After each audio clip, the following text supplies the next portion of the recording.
Bien. Je crois qu'effectivement, la question qui nous est posée et sur laquelle on débat depuis ce matin,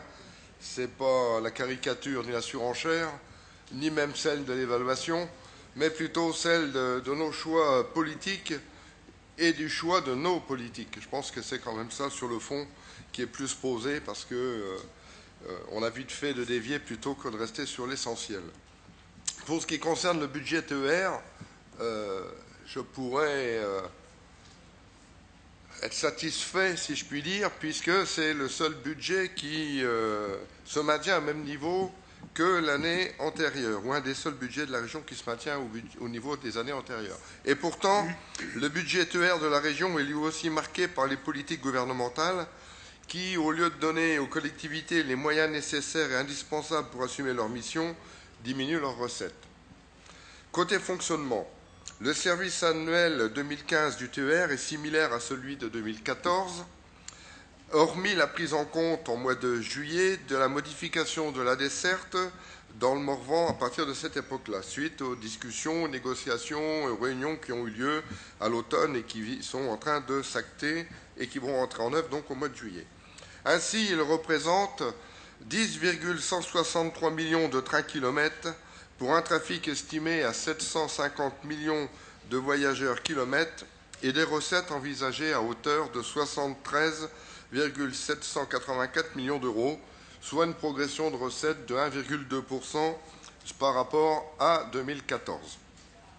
On peut apprécier que suite au protocole transactionnel intervenu entre la région et la SNCF, protocole que nous avons approuvé le 24 novembre, on peut donc apprécier qu'une nouvelle trajectoire financière de la convention TER pour les années 2014, 2015 et 2016 permette, tout en maintenant l'offre de service, d'inscrire pour l'exploitation du service TER la somme de 143 millions, c'est-à-dire de maintenir à son niveau actuel la contribution de la région au financement du transport TER. Par ailleurs, pour répondre aux besoins des usagers et poursuivre l'amélioration de la qualité de service, ce qui reste une des priorités de la région, il vous est proposé d'affecter 138 000 € pour des prestations de communication au titre de l'année 2015 et, comme nous l'avons décidé le 20 octobre dernier, de financer des assistances à maîtrise d'ouvrage en vue du renouvellement de la convention TER auquel nous voulons et nous travaillons à associer. Ce matin, ça a été dit, on a un budget, mais on ne travaille que tout seul et on ne travaille pas avec ceux avec qui on veut se marier demain. Or, là, nous voulons essayer de travailler sur le contenu de cette convention avec la Franche-Comté, dont la convention est échue un an après la nôtre. Et d'autre part, nous avons financé aussi une étude sur la marche et le temps de parcours des TER. Bien, côté investissement, il vous est proposé de financer, suite à l'engagement pris le 24 novembre, l'achat de 3 locomotives X73-500 qui ont été achetées auprès de la région Centre en vue de remplacer les rames réversibles actuellement en service sur le périurbain dijonnais. Je me félicitais il y a un an que nous ayons projeté le financement de l'achat de matériel neuf en remplacement des rames Corail. C'était avant l'annonce faite par le président de la République du plan de réduction de 50 milliards sur 3 ans des dépenses publiques. Certes, au fur et à mesure que nous avons avancé sur ce dossier, des contraintes techniques, des évolutions dans la fréquentation des TER, que je comprends et partage,